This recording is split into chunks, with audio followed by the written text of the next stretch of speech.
one gentleman and his wife were so moved by these inlaid floors that my dad did by hand with lots of lasers. They sit down with my dad and they said, we'll write you out a check for any amount you want. Just come and do our house. And my dad said, I did this because I love my daughter and I want her to remember me. And that moment was so transformative. And today, now that he's gone, it becomes more and more meaningful. Mm-hmm. And I often will just say to him, thank you, my dad, I just thank you for loving me that much, that you gave me a lasting legacy. Well, it's not,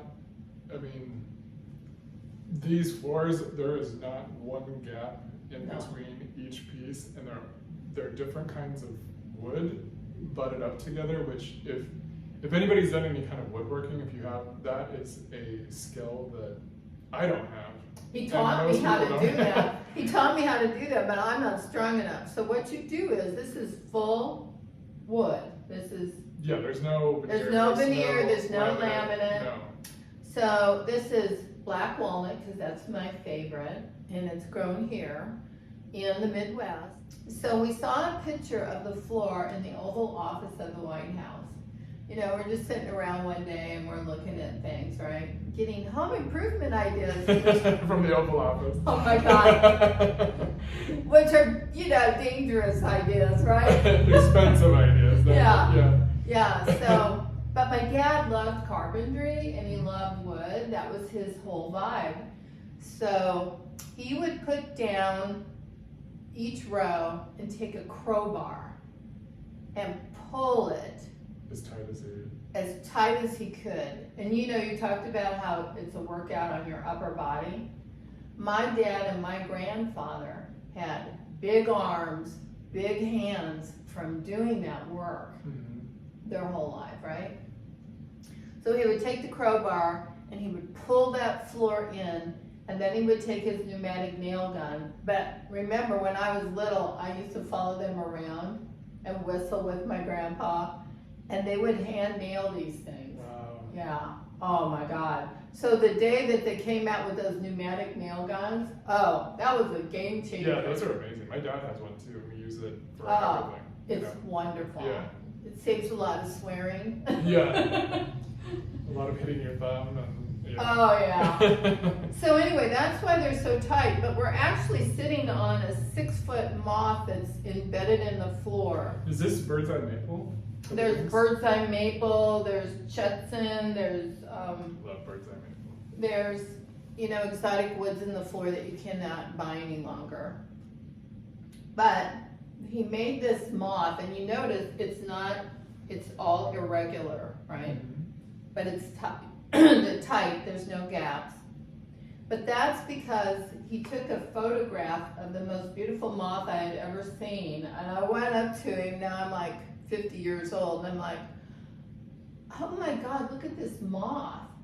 He goes, well, if you blow that up, we can put that in the floor. I go, how do you do that?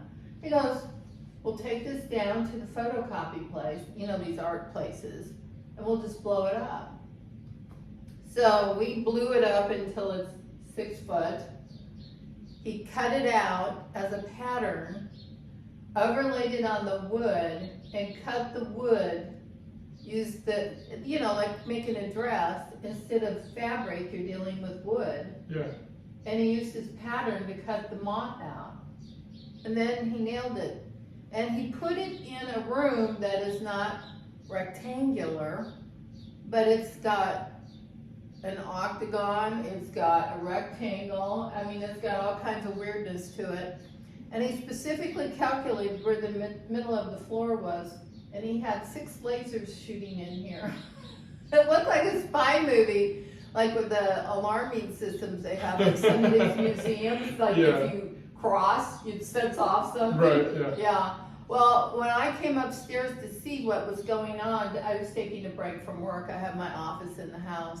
I came up here, I saw all those lasers, and listen, I've had algebra 3-4 trig, I'm with it, I understand it, but I cannot do geometry worth a damn, okay? I just don't get it.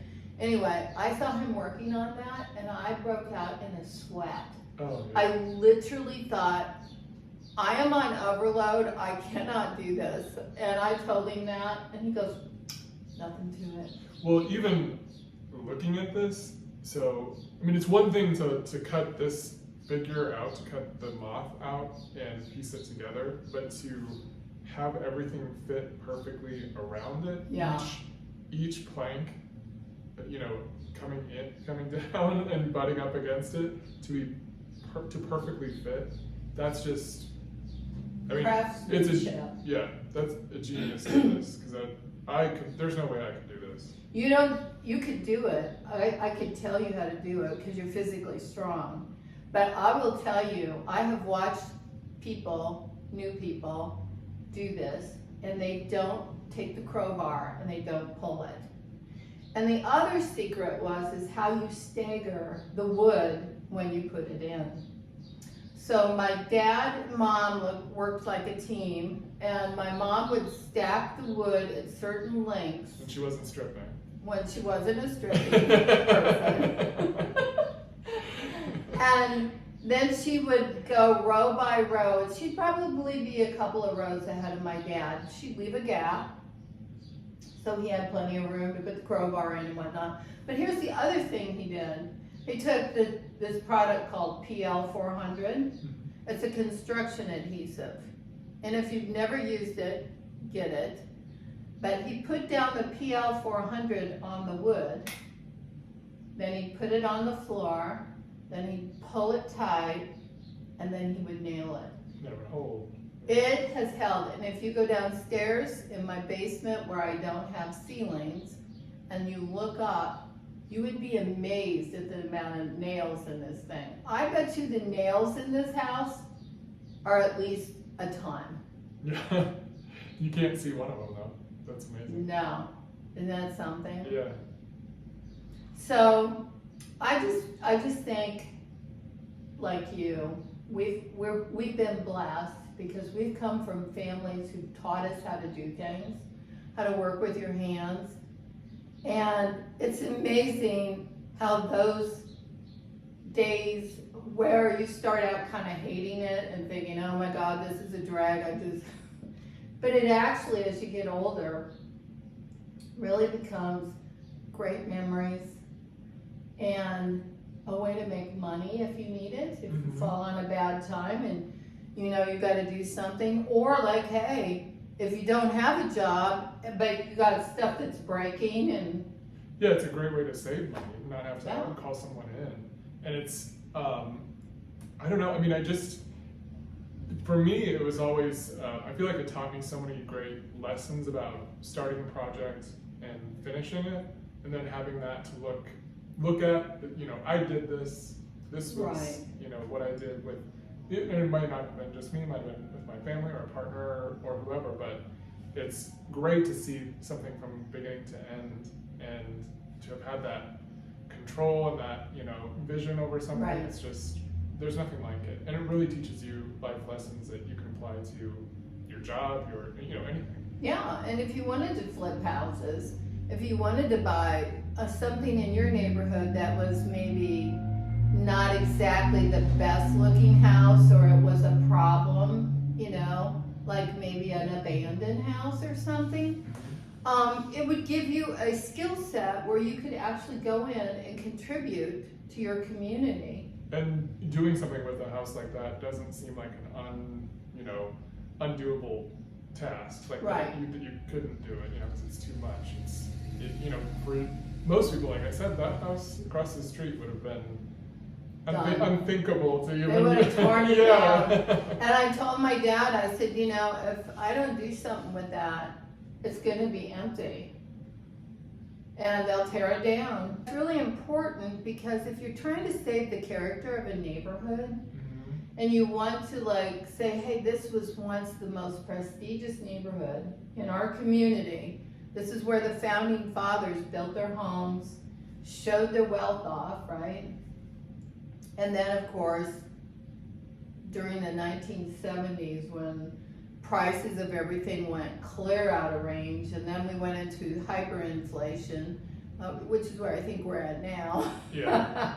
A lot of people couldn't afford houses, so they converted these big houses into apartments. Mm-hmm. And I get that, because that's what the demand is and that's what the affordability is. But honestly, when they got that house of my guest house, they just didn't do things properly. And you know, there's big floor joists that run down a building, any structure, that hold the building up, and they have to be having the integrity. In other words, you can't go in and start cutting them up, hacking them off indiscriminately, and not putting more support. Well, they did. They went in and they cut them off, and some places I only had floor joists 2 foot long in a 4-story house. Wow. That was ridiculous. Yeah. So a big part of the work was I had to go in and tear out walls and put in structure to hold the house up. Undo all the damage that had been done to it. So remodeling is a true science of ignorance. I mean, that's when people go in and they just start hacking and banging and tearing things out and having an idea without understanding, well, is this gonna make the house fall down? Right, yeah. You know? Yeah. So it's kind of scary. It is kind of scary, but it turned out amazing. Thank you, I appreciate that. So I will take a few shots of the other house and share them with you so you can see what we're talking about. And we will also include a few shots of the floor. My favorite floor is actually in the foyer. Yeah, I love that floor. And it's called the Night Sky. And basically, like I mentioned, black walnut is my favorite. I love the deep, dark, rich color in it. It just illuminates to me. And then my dad made stars, and he put the stars in the floor. And those stars, he hand cut each one of those. Can you imagine that? No, I can't. And they're made out of 2 different kinds of wood. I think it's cherry and maple. And he put the stars in there, so it's the night sky. And the reason we did that is I had just come back from the south of France. And this is so hilarious. We were eating outside one night, and I realized it was just like that painting with the night sky with all the swirls that you see. Oh, yeah, the Van Gogh. And the Van Gogh, where you're sitting out in this like a little cafe. Mm-hmm. It looked exactly like that. And I told my dad, oh my gosh, it was just like being in that Van Gogh painting. It was like a fairy tale. And my dad goes, well, we can make a floor out of it. That's amazing that his mind went to that. My dad was so creative. Yeah. You know, and it's nice because when you work around creatives, I think it kind of is a family trait. Mm-hmm. And when you grow up with that, it makes such a difference in your life. Oh yeah, especially what you can think is possible, you know? Right. If you're around someone that's creative, you end up being creative too, and, you know, wanting to make things and manifest things and, you know, make stuff happen. And you know what you realize very quickly? I can't do this by myself. Yeah. But if I have my dad help me, if I have Waylon help me, whatever, right? If we get together, each one of us brings something really valuable to the situation, and then it becomes truly an amazing thing, right? Yeah, I agree, definitely. You know what my favorite floor in this house is? I don't know if anyone can see this from here, but in the entry in between, where your sliding doors, pocket doors are, I love the circles with the border around Isn't them. that beautiful? It's so intricate. It's just incredible. I stare at it every time And it's historically accurate. Yeah, I guess I've seen that pattern other places, but I just can't believe that somebody took the time to do that. That's historically accurate, and the nautical star on the floor is also. But I will take shots and I'll include them, so Don't feel like you're gonna miss out. I wish we had a camera crew and we had budget where we could afford that. Someday, fingers crossed. Someday, yes, we will. But I hope this has been an inspiring podcast for you. And if you have the opportunity to work with your family and then look back at these photos in a photo album and look at what was versus what is, you can really realize how much you accomplished. Oh yeah, you never, until you're really done with something, you never realize how much you actually did to get to that point. I mean, especially with my old house at the end when we sold it, I just couldn't believe like all the things that we had done. You know, you look back at the pictures when you first bought it and it's like, how did that even happen? Who did all of this? And your house was gorgeous. Oh, thank you. Yeah. It was amazing. Thank you. Yeah. And I know it must have been hard to sell after you did all of that work, but do you feel better now and you can go on to the next thing? Yeah, definitely. I mean, there were reasons why, right? Yeah. So. Well, you know, sometimes you outgrow a neighborhood, you Yeah. outgrow a region, or you're tired of the climate, let's face that. Or a neighbor. Or a neighbor. But we won't go there right now. But you know, whatever your reason is to move, always try to make the space that you're in the best space, because that's your inspiration and that's what you get up to every day. So might as well make it the best it can be, right? That's right, make it glow. Yeah, make it glow. Thanks for joining the podcast today, and please like, share, and tell others about it, and go and glow. And this is the moth in the floor that we've been talking about.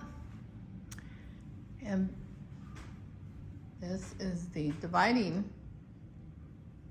motif between the music room and the front parlor.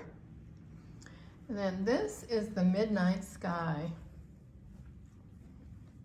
You can see the stars. Now let's go look at our bed and breakfast and see what's going on there. Well, do you have a difficult place in your house that you just don't know what to do with or what to put there? I do.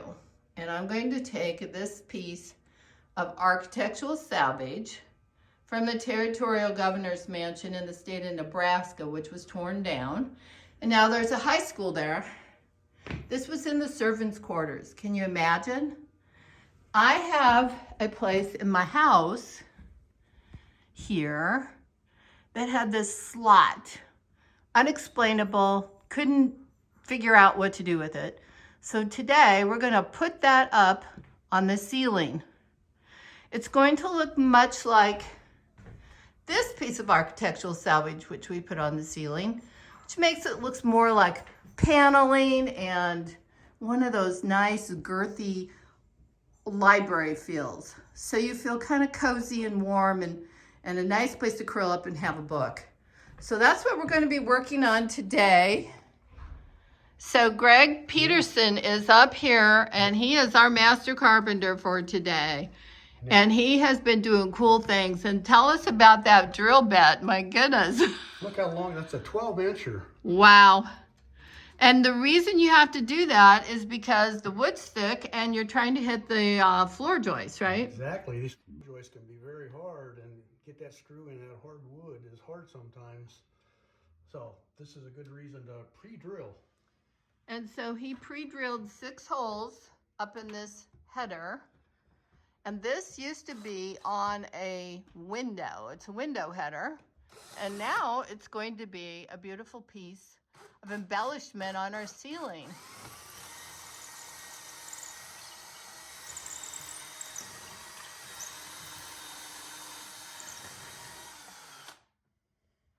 So not only did he pre-drill the piece itself, but he also did a pre-drill up into the floor joist. This wood is from 1887.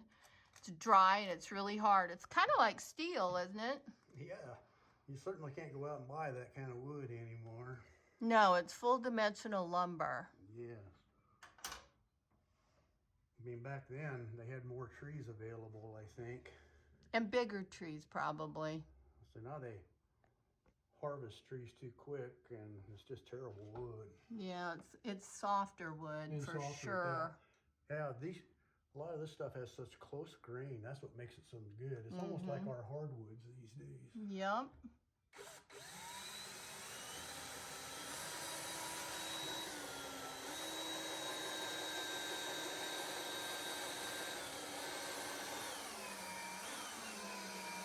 There it goes. It's going right up in there, snug and tight. Yep. So he has 3 across the front of the piece, and then he's going to do 3 more across the back to hold it in. So there'll be 6 screws. They'll be in there roughly 1.5 inches on each screw up into the floor joists. And then he's going to trim the sides over here. You can see there's a little bit of a space on each side. He's going to trim that with some pretty wonderful oak embellishment.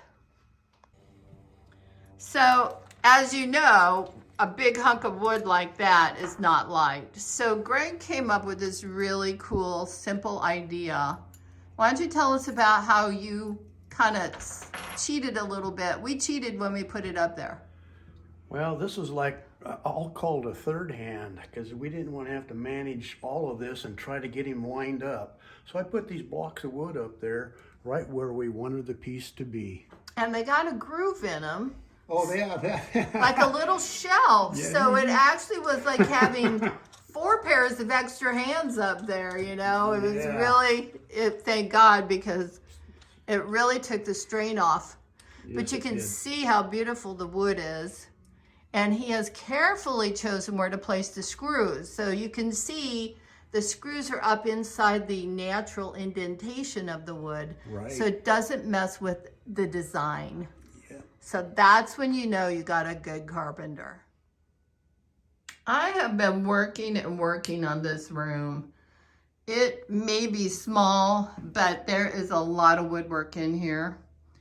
And I haven't gotten to the baseboard yet. That's coming next. But I got this problem corner over here where we had to put in some fill woodwork. This is original. And you can see I have been chipping away at decades, 100 years worth of different people's ideas. So I'm going to take a little bit of stripper to that. Have to be super careful because the woodwork around it and the walls around it are finished, and we don't want to take that off. So we have to be very, very careful. Now, I just want to take a moment and just describe what's been going on here.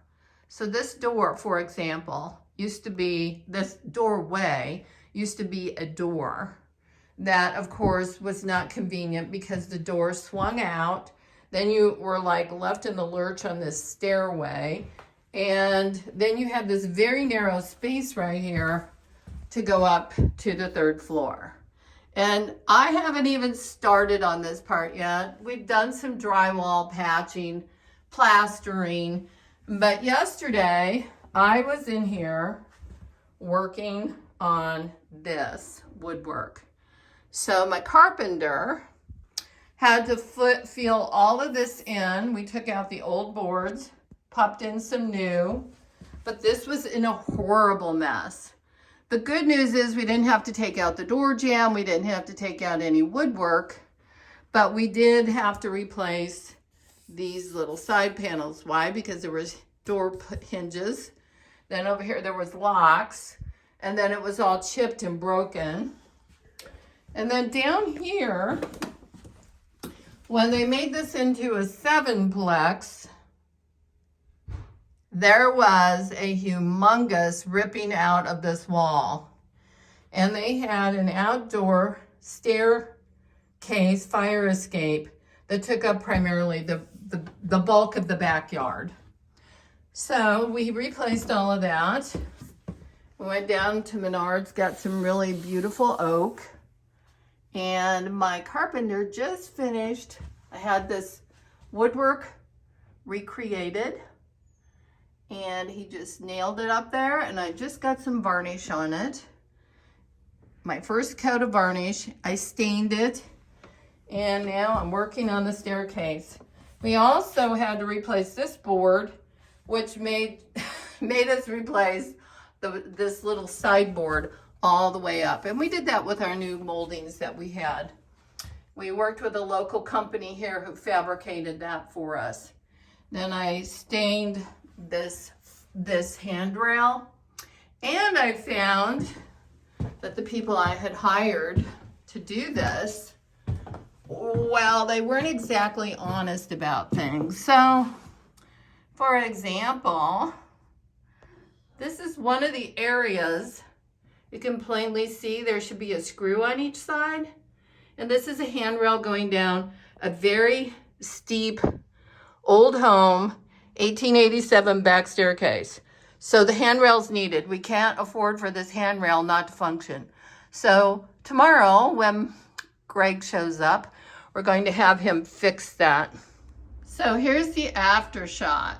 You notice the ceiling is this beautiful, almost pea green with a little lime green in it.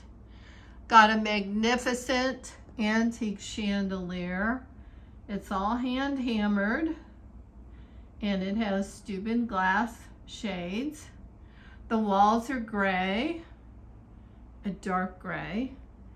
And then we have a 1970s bar stereo fireplace. You notice the woodwork is all done, looking magnificent. And get back over here. And you can see we have some mid-century modern touches with our lamp. And here's a new lamp that mimics the mid-century modern.